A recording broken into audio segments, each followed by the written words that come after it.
Do you want me to do a clap while we're waiting? Oh, you might as well do a clap. I've got the clap.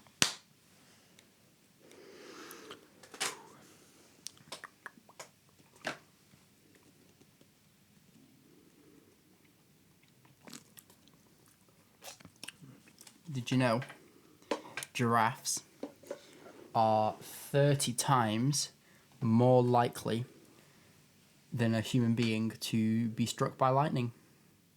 It's an interesting fact. I saw a giraffe the other day. Did you actually? Yeah, I went to a safari. I saw a giraffe. A safari in Scotland? Yeah, it was very cool. A big giraffe. I've never been on a safari. Safaris are cool. I saw a penguin. That was really exciting for me. Or any monkeys? There was a lot of monkeys, yeah. Did you go in your car or did you? No, it was like a higher... No, so it was in my uncle's car. Ah, right. And we drove in, and then you could walk around, and it was like almost like an outside drive-through zoo. But then there was also like a bit where you can drive through, and you can see all the lions and stuff. But we saw a big giraffe in a giraffe enclosure, just vibing with an So you can ostrich. drive like into the enclosure where the lions. No. So essentially, like you drive into the car park, you get out of your car, you wander around the whole establishment, you go and look at like giraffes and penguins and stuff like that, and then at the end of it, you get in your car. And as you drive to the exit, you're going through the lion enclosures and like the rhino enclosure and stuff, and they're all around you. Like monkeys jump on your car. Like Jurassic Park style on the little monorail, where like the enclosures are next to you. No. There's not even like it's just open land. Oh. Yeah, so there's just like lions cutting about next to you, and like we had a camel walk past our car, and those monkeys jumping on the car in front of us. Did they take any windscreen wipers or anything? Camel knocked our windscreen wiper in, but no damage, thankfully. Yeah. That's cool. That was a giraffe. Anyway, welcome to the Coffee Hour podcast, making its long-awaited return. Yeah. I can't remember if we filmed one last time we filmed one of your podcasts. I think we ran out of time. How many episodes have you got of the Coffee Hour podcast on 2. yours? I've got 2 as well. Okay, never mind then. This is the 3 for 3. 3 for 3. Yeah. So, some kind of big news on the channel since we last spoke. The release of Absolute Time, Yes. a film starring the gentleman next to me. Yeah. You made Main the cut this character time. energy. Main character energy. Yeah. Now, you have not seen it. I've not watched it because we're doing a watch party this We're weekend. doing a watch party this weekend and a little bit of a quiz. But obviously, you know the story. You know what happened. Yeah, I was there. You were there. You know, all that stuff. So we can still talk about it. We just, certain stuff I'll avoid to not spoil it for you in terms of the effects and stuff. You have seen the trailer, so you do have a... Yeah, I do get the kind of grasp of what we got. I saw like a lot of the lighting choices. And the colour grading you said you appreciated.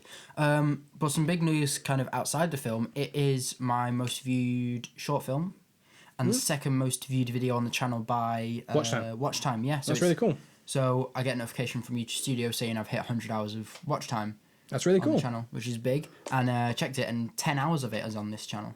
That's on really that, on that video. Sorry, that's 10 hours. That's crazy. So how many views are we kind of sitting on, like ballpark? Last time I checked, it was on 95. That's really good. 95. I'll pull up the official. See, the thing is, I thought it was gonna flop because it's on 94. Sorry, before I published it, the reason I made it was because it was my college final project, which I had to get the grade for. So when 2 weeks. Oh, you get it in 2 weeks. Get it in 2 weeks. So I'm sure that'll come up on the podcast. So that's why I made it, and I uploaded it unlisted to the channel so that the examiner, my teacher, or whatever, could see it. And obviously YouTube works kind of differently. So it had 8 views before it got published. So on YouTube Studio it says 94 views, but when I go on YouTube it'll say 204 because those 8 views aren't counted on YouTube Studio.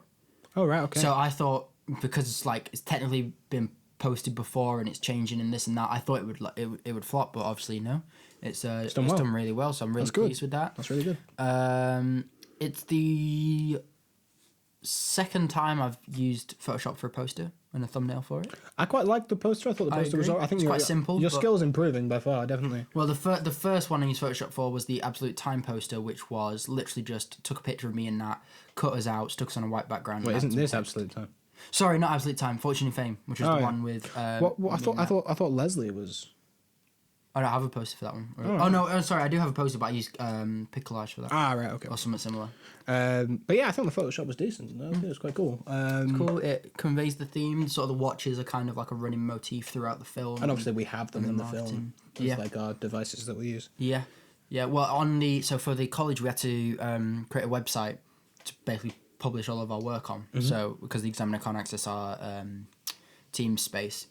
so we had to make a website. So I used the watches as little. So they're buttons that go to the section. So you press one, it goes to the pre-production. You press one, it goes to the pitch. You press one, it goes to the actual film. You press one, it goes to the analysis and editing and post-production and all that. So yeah, the watches kind of became a little motif of the sort of everything surrounding the film and the marketing and all that. So I was really, really pleased with how it turned out. So on this podcast, I wanted to run through some of the behind the scenes of that with you. Some of the actual your shooting experience. It was quite a special experience, to be fair. I want to go through my actual process, sort of writing it, coming up with it, coming up with the idea, coming up with the cinematography and all this and that. Some of the inspiration behind some of the shots and conventions that we used in the film, as well as talking a little bit more about the future of this channel, which hopefully in the coming months and weeks will change, and there'll be more stuff coming out. So let's go to the beginning. Let's go to the initial idea. Okay, yeah, go on. So have I told you this story before? I don't know, but even if you have, tell the people. I'll tell the people. Tell the people. I'd basically had this idea of let's go even further back. So just like the time travel logic in the film, I'd first heard of in an episode of Agents of S.H.I.E.L.D., which is a Marvel TV show. It's a really good TV show, really underrated TV show. Put that out there. And it kind of pushes more like space-time scientific theories around time travel and sort of the logic of that. So in that episode, one of the characters has a vision of the future, and the more scientific-minded character of them says, if that is the future, that's it. That's set in stone. That's exactly what will happen. And I thought that was a really interesting way to look at it. And then working backwards from that, how would that work if you travel back in time? Is everything that's got you to this point set in stone? And then if you look at a film like Tenet, it uses the same sort of logic of everything has always happened. I feel like a version of time travel that isn't explored as much in media. You get a lot of, you go back in time and you change the future sort of thing. Yeah. I like yours a lot. I mean, it took a minute of explaining because I didn't quite understand what you were going for at first, but there's some hilarious clips out there of me and you talking about time travel that Toby recorded. One of them's on your One of them's TikTok. on my TikTok, yeah. But yeah, I did like it. I think the concept of trying to change the future, or in our case, the past, in a sense. Like as you said in Agents of S.H.I.E.L.D., like if someone says to you, this is going to happen in your future, the more you try to change it, that's what leads to that happening, sort of thing. She basically saw a vision of her dying. Yeah, so I'm assuming she tried to stop herself from dying, and that in turn caused her to die. It's not really that relevant, but I'll just go through it anyway. The premise of the episode is that there's a certain character who is an Inhuman, which is basically just a superpowered person in that universe. When they touch you, you see how you die, is what they think. And a bit of a spoiler warning, but the show's quite old now. What it is, it's the next person you will see dying. Oh, right, okay. So a lot of people see themselves dying, but she saw him die. Oh, right, the actual okay. guy she touches. So it's basically like, and then he gets captured by Hydra or whatever, and they need to go rescue him. And it's essentially her able to use that vision of the future to basically preemptively debrief the team on what is going to happen. Right, okay. And they've come up with a plan. Basically, she sees herself going into these locations, two other people standing in the snow, and another character shoot her. So she's seeing that through the guy's eyes? She's seen that when she touched him. Yeah, but is she seeing what he would... No, it's what she sees, but it doesn't end in her death, it ends in his. Oh, okay. So they basically come up with a plan with, you two stay out of the snow, or just stay on base. You're not going, this other character's going, and I'm not going to pick up a gun. So none of this can happen. And then obviously, at the end of the episode, it all does happen, but rather than her dying, it's the other guy dying. Anyway, that's completely irrelevant on a tangent, and that's why we love this podcast. And something we've completely forgotten to do, Freddie. What's in your cup? Now, I know in the first 2 episodes, I went for a hot chocolate, and today I thought I'd switch things up by getting a hot chocolate. I've actually... 3 episodes, 3 different coffees. I'm on a latte today. You're on a latte today? I'm on a latte today. How's that making you feel? Are you nice and warm inside? It's a lot more milky than I normally enjoy things. The damn milk. Damn milk. Anyway, so let's get back to... So, yeah, I chose to do that because, one, it's quite grounded in a lot of scientific facts. It's not... the more research I did, it's actually less accepted than the film makes it out to be. But that's, I guess, just a bit of creative license to up the stakes. It's a plot device. It's a plot device. You can get away with it. It isn't like... this is impossible and not going to happen. Like, but no one's watching Back to the Future going, this is completely perfectly grounded in scientific theory. You exactly. know what I Like, mean? the point of it is a theory that is accepted by a lot of people and does make a lot of sense when combining with Einstein's theory of relativity and other stuff. I won't bog people down too much in the science, but yeah. That's how I wanted to explore that because I didn't feel like it was explored that much. And I had a really cool idea of setting it up in the first scene where two characters meet. One of them it's for the first time, the other one they've already met before. So that obviously comes from... Yeah, because the film's quite... I'm assuming you stuck with the whole disjointed aspect of it. Yeah, so I kind of played around in the edit and in the writing process. So originally it was written completely linear from the protagonist's point of view. Because we shot it mostly out of sequence. We shot it very out of sequence. We shot it by location. Yeah. Because the big theatre location we only had for one day, we were meant to be there for about 4 hours. We were there for 8, I think. Yeah, about 8 hours. About 8 hours. We just started from one scene, just scuppered us, didn't it? Like, there was one scene that just threw us off. I think we were there for 6 hours because I was there from like quarter past 12, and we left at I think like 6:45 or something like that. Yeah, it was a long day. It was a long shoot, and one of the scenes originally had Toby in it, but he could only do till 4:00, so we had to change the scene on the day. We didn't expect it to take that long. No. Just got scuppered by a couple of the lines. Yeah. So we keep getting on. We're going back. The initial idea was a woman and a man meet. The woman knows the man and they've met before.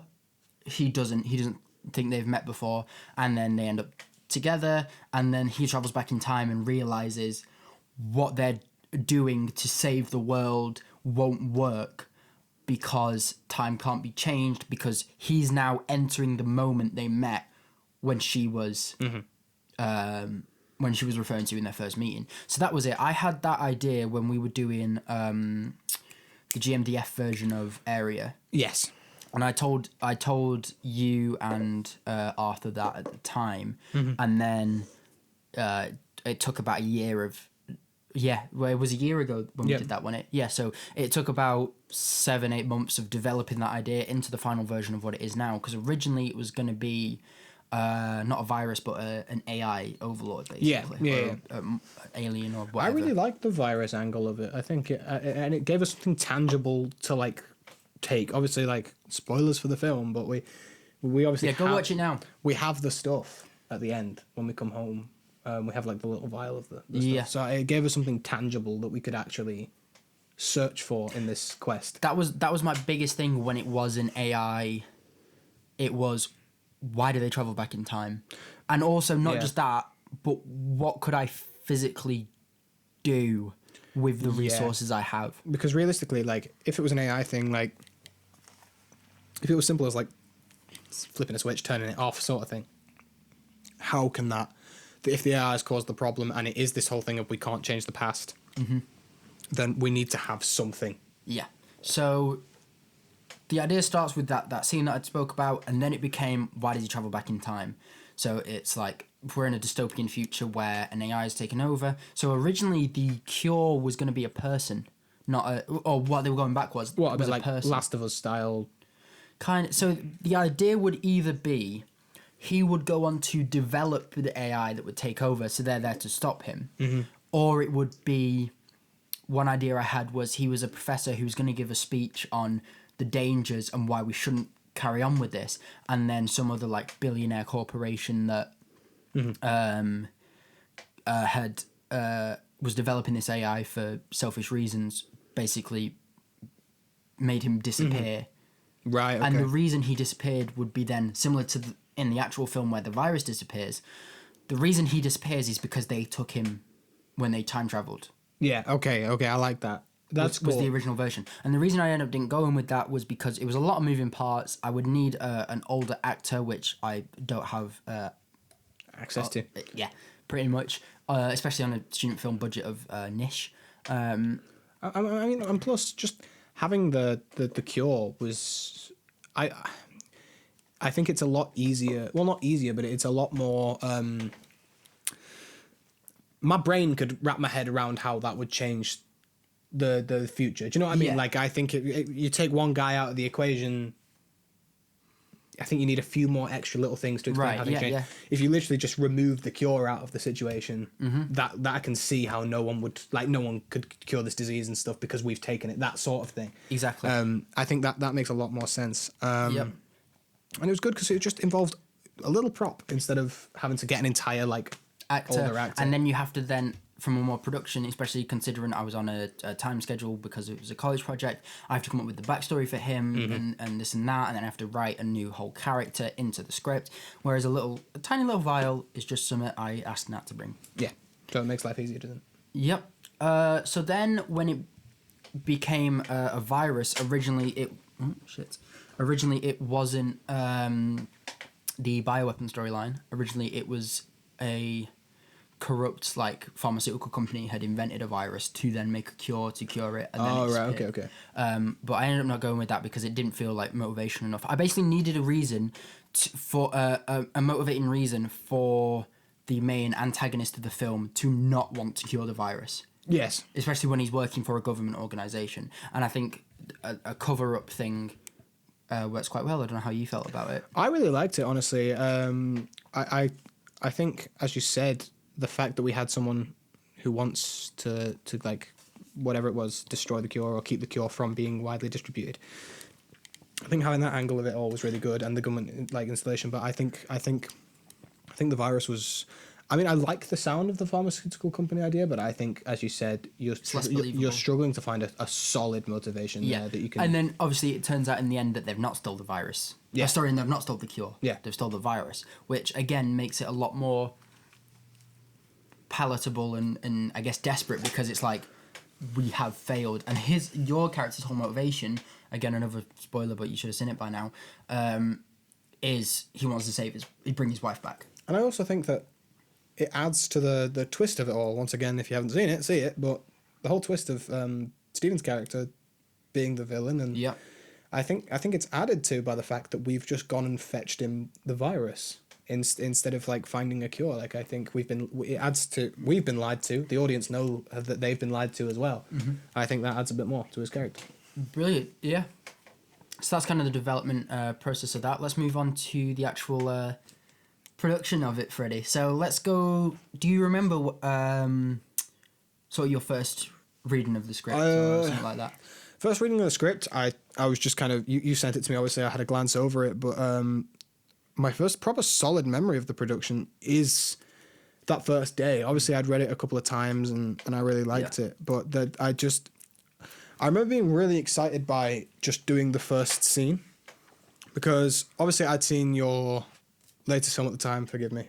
Passing the Torch. Passing of the Torch. And I've noticed that you've upped your game. Yep. So I was excited to be part of a newer production under a more skillful Ralph. This was as well. I noticed this at the time when I was talking to my teacher about it, and she was quite, I guess, a bit concerned about being able to do it. It definitely my most ambitious project on every level of scale, from the duration of the film, the technical aspects, the editing aspects, the cast size. I think is the biggest cast I've done, and especially considering a lot of all the cast members have very key roles. So obviously, Leslie has a bigger cast, but Toby's in one scene. I do remember being quite skeptical when I first read it, because I was like, you're playing with time travel in a 15-minute short film. And it became 20. Well, 20, but I at the time I thought it was going to be 50 minutes, and it's I just don't know how he pulls it off. But immediately, as soon as we did that first scene, we had a good run through. Stephen was hidden away when I first kind of walked into the theatre. Yeah, And he just walked out in full costume, and I was like, so this is going to be sick. Yeah, so for a little bit of context, I've known Stephen for 7 years, you've known him for 8? 8 years, yeah. So we've known it. He runs a youth theatre group that we were a part of. So that's how we know him, growing up around him, you know, good mates now with him now, still working with him. And he was doing a play that I was in where he had a completely shaven head, and this was the first time a lot of people had seen him. We'd known him for having quite a floppy fringe, quite long brown hair. He was doing a play where he had to shave his head. He looked like Lex Luthor. Yeah, if you see the film, he looks like a supervillain. And I'd sent you and him and everyone all basically my idea for the costume. Because I spent a lot of time on that. My original plan was to go around charity shops and try and pick up some stuff, but because of time, it didn't really run out. And that's another thing, actually. We were meant to film the week before that, but a lot of time schedules, we couldn't end up doing that. We were also meant to do... So that was the first shoot date. It was meant to be the second. The first original shoot date was the stuff we all did nearer to where I live, which was just you, Izzy, and Nat. Yes. Yeah, it was. And Nat couldn't do that date in the end. Or you couldn't, or Izzy couldn't. Someone couldn't do that date in the end, and there was a bit of confusion. And Nat actually, I thought that Nat couldn't do any of the days. So we were getting to a point pretty soon to the actual shoot where we didn't have a complete cast. Yeah. So I was getting very worried about that, and they got to a point where, and this is quite, I guess, pivotal to the whole production. It could have just not been made, because I'd spoken to my teacher about submitting it as a script with large amounts of it shot. Yeah, instead of a full production, which obviously it didn't transpire like that, but I think that speaks sort of volumes to how much we wanted to make it and how much we enjoyed it, to the fact that we stayed twice as long as we thought we would just to get it done. It was a really good, I mean, towards the end of that whole... We lost our minds. It was horrible, but I mean... I think we kind of were just at the point where we've spent so much time, we can't just not do it now. I think the painful bit of it was, like, we did that first... The scene where I get shot, I know it's out of sequence, and I obviously haven't seen the film, so I don't know where it actually places in the film yet, because I don't know if you've made any changes or anything, but the scene where I get shot was the first thing we filmed, and we got through it. Half an hour, I think. Half an hour. It was a good few takes, because... Yeah, so the way we did it, there's a little fight sequence, so I choreographed that first. Yeah, that was really fun. And that's when Stephen was getting costumes together and props and stuff like that, because the the guns that we used in it over the theatre. So he's getting that stuff, and we choreographed that. We then did a practice with camera. It's a different camera than I usually used. It was one I'd borrowed off my college. It was cool. We did that. We then did a practice take with scripts, no cameras, where you just kind of went through the lines. I gave a few notes on sort of characterization and blocking and this and that. Then we did a practice with the camera, so you would know where I would be. Yeah. And I would have a practice of your blocking and stuff like that. And then we did 2 or 3 takes of it. And another thing that's important to point out, all the scenes on that day were shot in 1 take. I was going to mention this. Where did that, like, but before I get onto the next bit, like, where did that come from? Why did you want to do it all? Like, obviously, for those of you who have seen the film, because you should have watched the film, each time period is shot in a different way. Yeah. So there's very obvious differences in how they look. So the aspect ratio is different. The present time I've cropped. Oh, really? So that it's a lot more closer to, I can't remember exactly the numbers, but a narrower. And then the stuff with you and Izzy is all in 16:9, I think it's the right one, the full aspect ratio. And that's just to help distinguish for the audience which one's different. And also the stuff with you and Nat is filmed on the GoPro, so that's square. Honestly, I think that's my favourite bit we filmed. All the GoPro stuff. I loved doing the body cam stuff. Obviously, Nat was the one with the body cam. But even that, like, it's not like because it was just a GoPro. Like, a lot of like high production would have like more of a heavy rig thing. It was just a little GoPro, which adds to the effect of how it looks. Another part about that shot, I know we're jumping forward a bit in the film, but I really liked that that I wasn't wearing the, like, because obviously you expect, obviously it's kind of the story of, it's really bad that I forgot my own character's name. Is it Jack? Yeah. Yeah. It was a while ago. I went on my nose. We shot the film a long time ago, forgive me, but We did shoot it a long time ago. We shot in like April, didn't we? yeah, but Or May. you would have expected me to be wearing the body cam, and I was glad that the character kind of, because it shows different perspective of the story. which I really enjoyed. But as I was saying, yeah, like I think the first scene we flew through in pretty decent timing, and then it was the scene where I'm being interrogated. It took us hours. So just to circle back to why this long takes, one of my favourite directors right now, and has been for a while, is Ryan Coogler, and a lot of his films use those long takes. They are quite popular right now. They're used a lot in Hollywood films. Sometimes it works, sometimes it's a bit just like, because we do it. The biggest sort of current thing was Adolescence. Yeah. Which is all shot in a one. Well, the production team behind Adolescence, and Stephen Graham is also in Adolescence. Yep. They made a film called Boiling Point. Did you watch that? No. It's exceptional. It's all done. It's an entire feature film, all shot in one take, and it is really, really good. So when you first, because I had watched it recently, at the time of you saying that you wanted to do it in one take, so that really excited me because I've never done anything like that on camera. Yeah, it is something. I think most films I've done have a sort of tracking shot longer take, other than the one I've just done, Passing the Torch, just because of how everything's set in that. There's one small one where he gets up out of the bed and goes and turns the light on and then goes back into the bed. But like Leslie has the one with the end scene with you. Which is, it's not on YouTube anymore, but yeah. I can't remember if Roses does, which is the one with you and Matilda. I don't think that one does. A couple others ones don't, mainly if I'm in them they don't. But this was like the biggest example of it. Yeah, I just think it works really well. It really good keeping you in. It was challenging because a lot of them are action sequences, so there's a lot of stuff to cover. And it really screwed us on that interrogation scene. Yeah, because the biggest issue is if someone messes up, you have to start again. You have to go back. There's no cutting cameras. There's nothing like that. You've got to just go for it again. So we were basically doing the same scene for about 4 hours. Yeah. So let's go through that day then. So I get there about 12:15 to start setting up. I arrived last. You arrived last with Izzy. So Stephen was already there because he was doing. Izzy didn't come to the first day. Oh, Izzy didn't come to the first day. Sorry. Yeah. So yeah, Nat was at mine. We'd gone out the night before and he came back to mine because we were going back to, because we were going to do that in the morning. Mm-hmm. So he helped me ferry my kit there. Then I started to set up. I had a lot of stuff. Stephen was still running the young group because that finished at 12 and we were there 10 minutes before. That finished at 12:30 and we were there at 20 past. Because I wanted to start pretty bang on. 12:30 or 1:45 or whatever. And Toby was also in that group doing that stuff, so he was already there. He went out for lunch while we set up. So the setup didn't take that long, mainly because it was just kind of getting the gun and yeah, so it was getting little bits of costume. It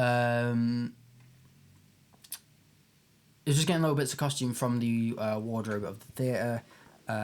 Especially for Stephen, because it was quite a specific costume I wanted, and it's not something you really have. Yeah. It wasn't exactly how I turned out in my sort of thing. It was like a full black suit. Yeah. So it was like black blazer, black trousers, black shirt. He didn't have a black shirt, so we swapped it out for like a black turtleneck, right? Yeah, turtleneck. But it looked really good. It looked really good. It looked a bit more super villainy than what I was going for. I was looking for more shady government, evil Steve Jobs. Exactly. Yeah. I was going for more sort of like shady. Government agent guy, but it still works out, especially because he. I think Nat filled that role kind of well as well. Like he had like sort of the government agent vibe. I obviously rocked up to the theatre, and we kind of got straight into it. Yeah, so we started. As you said, bit. we did the blocking and some stuff like that, rehearsals with scripts and stuff. So like that. we went. We filmed all the stuff in the theatre in that one day, and we started by going in the order of the scenes. So the first scene set in the theatre is the first one we did. Starts you from walking from outside to in, walking through the bar. Stephen says something on the intercom. You have your little scrap with Nat. You have your big scene. You get shot, and that's all one take. And you start to introduce these characters. So that was the easiest one. Mm-hmm. It was the shortest one.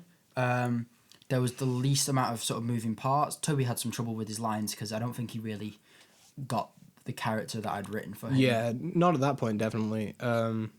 But Or I don't know if he didn't get it. I just don't know if he didn't. I know he didn't like the character. Yeah. As a character, I don't know if that was maybe some improvement on my writing half, or maybe that's just he didn't like the character, so he. Didn't. I mean, it's always going to happen. I mean, I think there was like one line in the film that we kind of unanimously, like, agreed that we should probably change it. And yeah. So. But it's just little things. It's not like a. Yeah. So it's not changed the story or anything. Yeah. My writing process kind of just goes. I know where the scene starts and where I need to get to, and then I kind of workshop drawing from personal experiences and stuff like that, or other films that I've seen, on what and the character profiles that I've made, what I think these characters would say in those scenarios. Yeah. And then sometimes they'd written down, when you hear something in your head, sometimes it sounds better than said out loud. Yeah. So that's kind of something I want to change going into the future, doing a few more fun, like, focus group readings of scripts to make them sound a bit more human. But I mean, it also just happens, You're on a film set. It's happened when we've been in plays before. Sometimes a line just doesn't work. It seems right in the script. It doesn't work with the way other people are performing their characters, and it true. just needs a little tweak. And it happens. also sci-fi and action films, characters tend to say things that are a bit cheesier, a bit cornier than you would in real life, just because of the nature of the genre and the audience you're playing to. So sometimes in this in this production particularly, I don't think everyone always got that, but we got through the scene. That one was really easy, and then we moved on to the interrogation scene straight afterwards. So we did the interrogation scene. I think we were there for about an hour and something, and then we had to go and do another scene because we were going to lose Toby. Yeah. For context, the scene is they're trying to rope you into their big plan because you're basically the perfect profile of person that he wants to run this operation. You're handcuffed to a chair as well, which is important to know for two reasons. One, it's not the most comfortable position to be in. No, my wrists had marks for about a week. My wrists were just ruined. It's just because you're sitting in cuffs and you're like jolted about and stuff. It wasn't the comfiest chair either. Yeah, I was there for about 3 hours, 3-4 hours. The worst part is they're only in one shot at the beginning. Yeah, it was a tough one. So if it wasn't done in one take, we could have just got that shot, took you out of them, and then just had you there. Yeah. But I mean, you do it for these things. You do it for these things, and I'm very happy with your commitment, my good sir. It was a bit sore, but to be fair, it kind of added to what I was doing. I mean, you're not going to be comfortable if you're handcuffed to a chair, are you? That is true. That's very true. Got me in the zone a bit. So we started doing that. Nat and Toby collectively had about 8 lines, so the bulk of the scene is me and Stephen. Stephen, he's prone to a laugh. He is just like a giggle. He does like a giggle. And that was basically, like, I think whatever I was doing, I wasn't trying to do anything, but he was laughing. I think it just became a point of delirium. We can't get it done. That was funny. Yeah. We're trying so hard not to mess up that we just mess up. It's the same bits we kept messing up each time. There's a scene where I do believe we gave it to Nat, didn't we?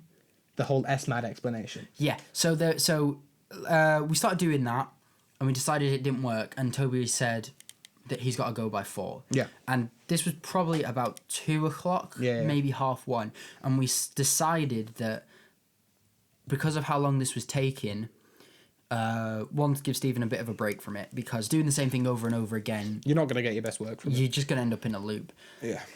We decided to go on to the final scene, which had to have Toby in it. Yes. It wouldn't make sense for him to not not be in that scene.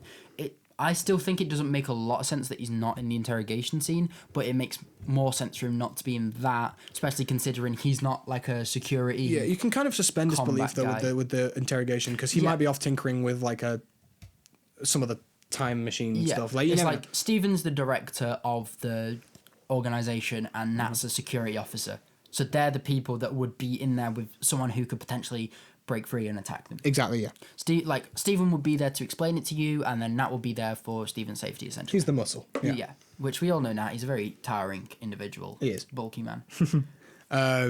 So yeah, we did that. We filmed the Toby scene. That one kind of was okay. We laughed a little bit, but we kind of there was 2 more, wasn't there? There's the circle scene where you're at the table. That's what I was talking about. I was thinking about the end scene.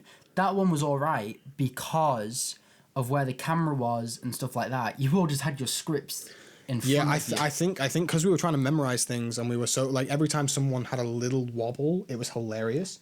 I'm gonna say some things that will probably when I've noticed them, they have not ruined, but you can't unnotice them now. In two scenes in particular, which is the table scene and the interrogation scene, you can very blatantly tell when we're just reading our lines of stuff, because you can either see a script. You can see a script in both of them. I mean, I don't think I had it in my eyeline for the table scene. I think You had it on your phone. Did I? Oh right, I don't even remember reading them in that scene. I definitely didn't have any for the interrogation scene. You didn't for the interrogation scene. Stephen did for the interrogation scene. And I'll get onto that later. It's to be fair, the table scene, there is just a lot of lines in there, and you can't get any of them wrong because they're all very specific. Yeah, they are. Yeah, that was the difficult part, because that's the big scientific explanation, and that's what I was trying to explain to Toby before that. I pretty much say to everyone, feel free to make the lines I've written your own in terms of how you say them and changing the odd word or here and there, basically making it feel more natural to you, because if an actor feels natural playing a character, the performance is a lot better. Yeah. But I said to Toby, these lines have to be pretty fucking close to how they're written, because if they're not, you lose the accuracy that I was going for with the film, and you risk the audience understanding even less. I think what you said before about wanting to maybe in the future doing like table reads or whatever, I think that's a good idea. It's just, again, it's about getting thing to people schedule together. Yeah, I mean, even if we do it over like a Zoom call or something, like. Well, I mean, in fairness, and you're a bit guilty of this, I did give everyone except Stephen the script 2 weeks in advance. That is true. But and I know people were busy. Even so, it's difficult to. You know, when you first put a scene up with other actors, and they're delivering things a different way to what you've read them in your head. Yeah. And it'll just throw you off. Yeah, I do agree, and I do understand that. I was thinking more from a acting perspective. Yeah. I mean, like stuff like the interrogation and the opening scene specifically, I had read. Yeah. A lot more. I guess just to get the gist of your character. Yeah, the table scene. I can't remember. Did I send you all the character profiles? I don't remember getting a character profile. Right. Well, then that's something I'll do in the future, because I think that is really helpful to actually just understand. Yeah. What it is your character like, because I had like backstories of them before, and I've got backstories of characters for other stuff I want to write in the future. So it does just help inform the subtext of a line and then your performance. Yeah. I also do have a cold drink with me. It's just some. He does. He's got a cold drink. It is. Is that not going to throw off the taste of your latte? Nope. Now I do have a request. I don't know if you want to do it now or if you want to do it later. There is some footage of a recording, some audio of the moment we actually got the scene all the way through. Yeah, I think we'll get onto that, because we then had the very last scene, which again was very easy. So the table scene. I'm circling round, and the most difficult part of that was actually me, because I've got to keep my eye on the shot to make sure it looks right, but also I'm moving and I didn't have a spotter with me, so I kept bumping into people. Then again, because it's one take, we have to start again. And then a couple of lines got messed up. So we did that. That one took longer than the first one, but that one took about an hour, I'd say. We had a couple of okay takes, but I think the one that we did, like the final take that you've used, was great. I think we had a couple of okay ones. There was a moment where we were thinking about timing and we nearly just went, shall we just use that? And I think we all just kind of went, we can't just use that. We've got to do it properly. Yeah, especially, I think it is different when it was the final project, I might call it. Like, there's more on the line for this one than anything else, because you can't just do it for me personally, if I didn't get the grade I wanted, that blocks off certain pathways in the future. Which I might want to explore. After we filmed the table scene, we did the final scene, right? I think we tried to do the interrogation again, and then we realised, oh shit, the final scene and Toby's in it as well. Yeah, and we needed him there. Let's get that done. That one was quite simple. The hardest bit was just some of the visual effects. Right, I've got a bone to pick with you. Yeah. The tackle's not in it. The tackle's not in it. I got absolutely body slammed by Nat because he was like, "Oh, we want to do like a get down, Mr. President style takedown to defend you and stuff." And I was like, "That's really cool. We did it. It looks great from our perspective." I was like, "Oh my god, me and Nat, we should be stunt performers. This is amazing." Not even on camera. Well, we decided it made more sense to show Steven shooting. We wanted to show the actual shot. That is true. That is tackle. true. My sore hips do not agree with you, but yes. And again, that's just another like thing of if there's stuff going on and you're doing a long take, stuff will get missed, and it's kind of like communicating that to the audience via sound rather than visuals. But in terms of the scene, again, that's another scene where, because Steven's not on camera for most of it, he was just reading his lines off his script. Yeah. You and Nat had to learn yours, and that led to some... That led to some hiccups, but... I think one of the hiccups... Like, you say the same line twice in the final version of it. Oh, really? Just because we didn't get another take of it. And it doesn't really... hurt it, does it? No, it's fine because it's like you say it differently. You don't really notice it unless you point it out. I'm also in a stressful Yeah. situation. You're gonna probably be a bit more delirious if you're getting shot at. Do you know what I mean? I mean, I really like that scene. I think that was probably my favorite bit that we did. Besides the first scene, I really liked the bits with me and Nat when we were like ducking for cover and all that sort of stuff. I think the reveal's great of Steven. I think that's all really good. Yep, that's great. So then we did that, and we tried 2 more takes of the interrogation scene with Toby, and then he had to leave. Yeah. So Toby isn't in the final version. Do you want to play? I have just realised I've left my phone in the car, but it is in our saved in chat if you want to use your phone. Is it on? It's on the group chat, isn't it? Yeah, I believe so. So this is so I've been sat in handcuffs for a good few hours. We're all quite angry because it's just been mess up after mess up. Bearing in mind, right, that I have near enough 100 gigabytes of footage. Yeah. And this was the of just that day. And this is the very last take. Very last thing we recorded.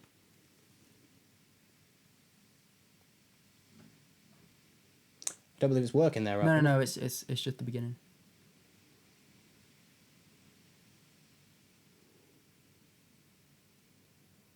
It's still not working. Yeah, no, you need to just maybe turn your ringer on. That always works for me. Sorry about that technical difficulties. Technical difficulties. I'm not connected to any Bluetooth for me. Just. Yeah, there we go. So once again, this is us. Final thing that's on record.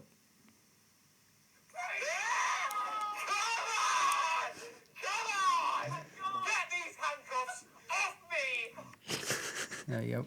And just for reference, clip. I don't know if you can see, I might flash up on the screen.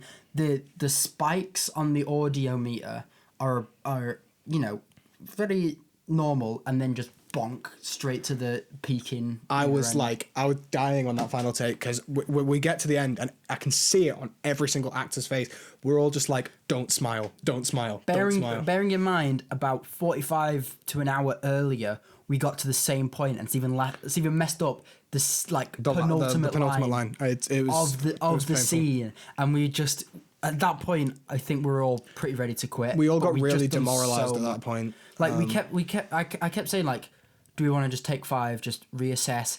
We kept doing intermediate.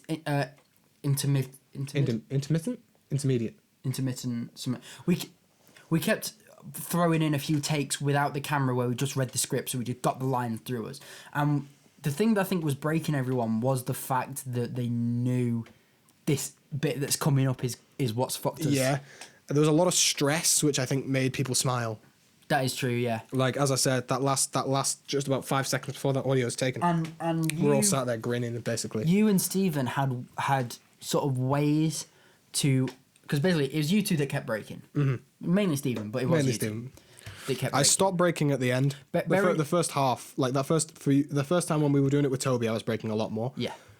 But Steven, good. So when Toby left, we gave his line to Nat. And Steven kept messing up one line so much that we swapped him and Nat's lines. Yeah. So that Nat could say the difficult one because he had less to do, so we could obviously process it a lot easier. Yeah. Exactly.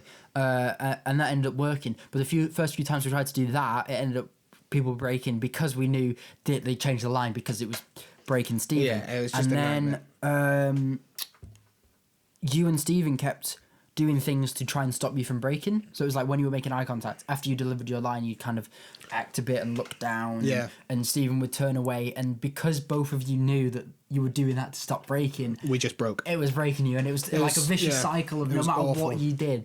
Like, realistically, the best thing we could have done was just call it a day and come back another time. Yeah. But we knew we had to get it done. It was now or never. I think we all just like, we all knew we could do it. And because we had done it for so long at that point. Yeah, I think we also just had a mentality of like, can't end on a loss, one more game sort of situation. Like we would have all just felt like we'd wasted our time if we didn't get that done. Definitely. But I think the final take is quite good. I really liked it. Obviously we get that moment. I kept the camera rolling actually. I'll try and pull up the footage for at some point. It probably won't make it in this podcast. I've still got the footage and I left it rolling for like 5 minutes afterwards just to get like the reaction. You have the footage of that? I definitely have the audio. I think the camera might be facing away, so I don't know how much it caught, but I kept the camera rolling after some takes for bits to kind of get a bit of extra footage. So yeah, I like that. That's cool. Yeah, we'll definitely bring that in. And then after that, it was the second day, which was a lot easier, which was you and Izzy seeing... Oh, no, sorry. Before that, we did... body cam footage. Body cam footage at the theatre. So Yeah. that's when I made my little cameo as someone who gets shot. Yeah. Very simple and easy. Stan Lee style. Yeah. Yeah, it was very cool. Little cameo of me. Yeah. How did you find sort of those... body cammy bits? I know you touched on them a little bit. I really like them. I like that it follows kind of through. We were still in the theatre shooting on location. I really enjoyed that bit. It was once again, it was something I've not done before. I watched the footage back on the day. Yeah. And I really liked the way it looked. And then even I don't know if you've seen, because I think one of them might be in the trailer, but I'm not sure. There's a few little like text bits I've added onto it, and there's like some effect stuff to add to that effect. Yeah, so I guess we'll touch on the sort of post-production a little bit, unless there's anything else you want to say on that. No, have to go to post-production. So yeah, obviously we did the second day, which was a lot easier. Most of that was so there's basically like 3 timelines. There's the past for you, Yep. which is all shot fairly static, and the colour grading is a lot brighter, a lot more temperate, Wait, a lot do you mean red. literally the last thing we filmed, the past for me, or me going into the past? No, the stuff with you and Izzy. Where she comes to the door? Yeah. Yeah. So that stuff, and then there's the present for you, which is The stuff with Stephen. and Nat and Toby, where it's all in one take, it's cropped. I've added a grainy effect. It's a lot greener, a lot duller colours, less saturation, a bit more contrast, very shadowy. It's meant to look like you're in a grim world. That was kind of inspired by, I don't know if you've seen the film Warrior. No, I've not. I'm not. Oh, there's a phone call. We'll take it live. Hello? Yeah, so just on the post-production, obviously, all the present stuff is done in one take, cropped, greener, that sort of stuff. And then I guess, once you've travelled bits, so the past from the present, whatever, they're all the body cam footage. And then that is just kind of there to help the audience, to help communicate to the audience where and when you are in these certain... Yeah, it makes it less confusing. Yeah, I definitely think so. It came out fairly good. I think there's certain parts... Was there ever a worry that it would come off like that people would think it was unintentional? Like, obviously you said you've changed the aspect ratios and stuff. Do you ever worry that people would be just like, bro has not filmed this in the same aspect ratio? What a tool. Like, is that... I've never done like this before, so... No, I think because it is quite common, even like within scenes for actual... Yeah, I've seen that before. To change within. I think because it's quite clear, there's some text at points where it says like 5 years later, 60 years before, this location, that location, whatever. It's There's quite clear changes. It's quite clear the audience can piece together where it is. Oh, it looks a bit different. It must be in this time then. That sort of stuff. And because it's consistent throughout, I think it's fine. There are some bits where I think it's a bit in the particularly in the past bits. I think there's too much red, and it's a bit too sort of bright and overexposed. It doesn't look as good. But on the whole, I'm really happy with how this film's come out, and I think clearly from the support of it, a lot of people are as well. I really like it, and I'm really excited to do the watch party. Yeah. Are you gonna do anything like filming for the watch party or anything, or is it more of just a laid back just for I people don't who think made it? so, because I think I'd rather people just sort of enjoy it. Yeah, just relax. I don't want to think, oh god, I'm on camera and this and that. Yeah. But I am going to do not for a video, just I'm going to do a quiz, because we're doing a quiz night after it. So the first round of the quiz is going to be based on the film. On the film, so yeah. like some production stuff and some like just actually watching it kind of stuff. And I know you want to. The next thing you're going to talk about is obviously the future of your channel. But before we get there, in the upcoming pods for the coffee hour, do you want to get anybody on from the film, or is that something that you want? Or yeah, definitely. I think Nat said he'd be down to come on, and that'd be good for him because good for the channel because he's been on a lot of them, so he can talk about sort of his experience, that sort of stuff, both on and off. My channel. I think Toby's been down to be on yours, so if we often film them in both in one day, he could hop on, and he's been in a couple of them, and obviously we've just got that kind of shared experiences. All three of us have worked together before on other stuff, so yeah, I think that'd definitely be something in the future to have a couple guests on. It's just whether we can sort microphones and stuff out. So you've obviously got a lot of things in your head for what you want to do in the future of what's currently 8.7 cinematic. Yep. Talk to me about some of the plans you've got. So there's some stuff that I don't want to say too much about because they're either not fully fleshed out or I want to give them a bit of a surprise. I will say this: there is going to be more consistency in terms of uploads on this channel. Yeah. That I'm going to do as much as I can to do that. I'm going to prioritize making the content good rather than to the upload schedule. Quality over quantity. Exactly. So, for example, if I think I need an extra week to make something look good, I'm going to take that week rather than rushing it to get it out by the deadline. I think next year, once I know everything I'm doing next year, whether that be in terms of potentially going off to uni, potentially other stuff, so next sort of December, January time, I want to announce a fuller schedule for the channel in terms of like the films and other stuff like that.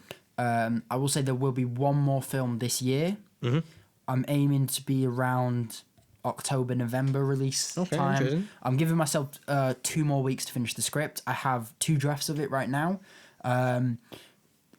It is based off another idea I've had for about 3 or 4 years now, maybe 2 or 3.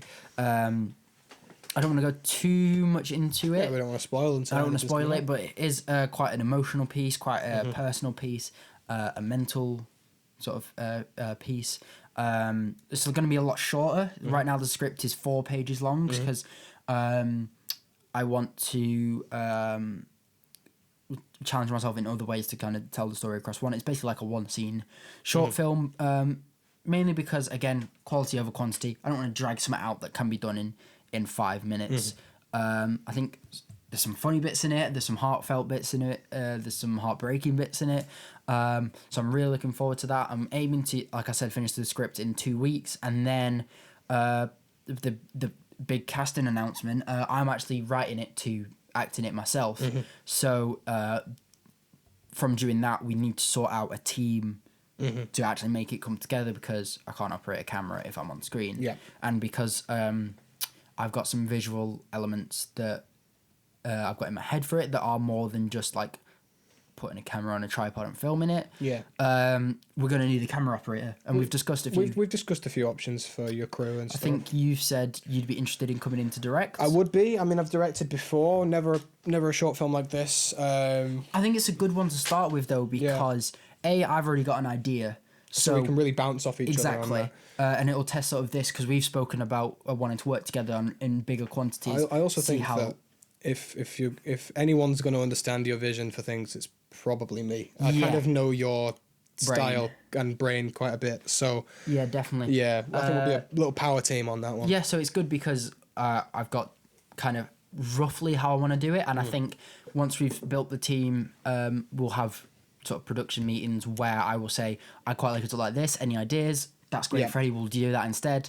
I prefer the original, whatever, and we can, if we keep it an odd number, so we've always got a tiebreaker. Yeah, I think that's a good idea as well. And we'll just do majority rules, and then see, I guess, kind of just how we all work together, because we've discussed a few other projects that are a lot bigger. Yeah. So if we're not gelling as a crew in this one, We might need to make some changes later down the line. exactly. But if we are, then this could be somewhat long term that We bring back for other projects. productions. So yeah, there will be one more film, probably around October, November, at the latest December, definitely before the end of the year. And then in hopefully 2 weeks after this podcast, because I think this is going out on Friday, 2 weeks after this podcast, there'll be an entirely new concept on this channel, something that I've never done before. I've spent a lot of time working on it. I'm not sure how much you want to say, but he's spoken to me about it, and it sounds like quite an interesting idea. Yeah, I've spent a lot of time doing sort of the research on not only the subject of it, but actually how to deliver the video. It's a type of video that I just like watching in general. Yeah. There's a specific channel, I'm not going to say what it is because it'll give it away what it is, that I watch in general, that have heavily inspired the style of it. But what I will say is it's completely new, never been done before, and combines the two main sort of Elements of the channel. If you're particularly familiar with sort of the type of content that goes on here. So yeah, more consistency's coming. Another film this year. Hopefully a bigger team, because I'm sick of writing my own name in every role. Yeah, that's something that I'm really looking forward to, and then hopefully more collaboration between us two. I think. I'd like to work with you a lot more. I mean, I really enjoy doing these podcasts with you. Yeah. We're hoping that more frequent episodes are I think so, yeah. Because also with next year, I'm taking a year out. And I'm going to be a lot more free due to I've got a new job, so it'll free me up a lot more. You've got a new job. Yeah, obviously you're not going to uni, so that, I think... Makes us more flexible. Exactly, yeah. I think I know what I want to achieve next year.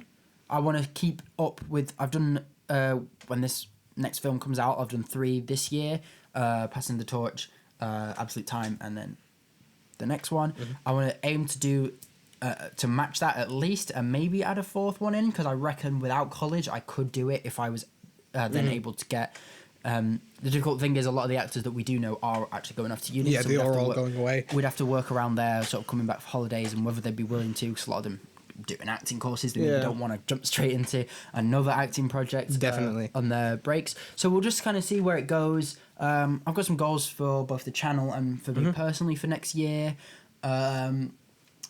Yeah, and I'm hoping you want to be a part of it, because yeah, absolutely, bro. I think that will be beneficial. Yeah, I think we work well together when it comes to stuff like this. I agree. We've got similar goals.